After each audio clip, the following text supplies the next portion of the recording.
going to stop. If I keep doing that, I create my own space that I can put my body into, which then lets me work my way out of this.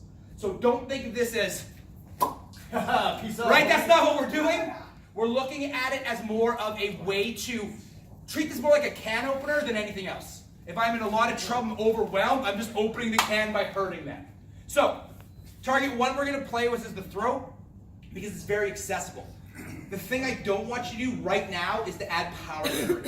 And the reason why is the targets we're talking about primarily are also targets you use on the ground. So if I'm on the ground, you can pop me in the throat. But if I have to generate force to do that, that impedes my ability from a ground position. So what I want you to right now is let's get some reps and some of the stuff we've been doing. We've been working that spin, so let's play with that spin. That's just the thing we're going to play with. Later on, you can layer this into one step and into your counter ambush. So work with the leverage. We're going to pop the person to the side. I want you to keep your elbows in front of the person. Keep your flinch active. Don't let them access theirs. Okay, so I want this here. The data that I'm gaining from keeping my hands here is hyper important.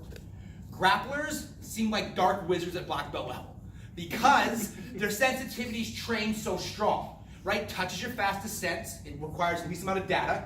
If you train your fastest sense the fastest it can go, you seem superhuman, okay? As a striker, I need to steal some of that juice, okay? So I want to keep this contact. All I want you from this point is I just want you to play with popping the throat and or touching the ear. We're going to layer two of these together right now. So from here, we're in trouble because this can start anywhere. We're going to pop them. We're going to keep our hands in front of us, and we're not going to generate force yet. We're just going to touch these targets. I'll go over why we select these targets in a second. I'm going to get you to do your stat on ear slaps.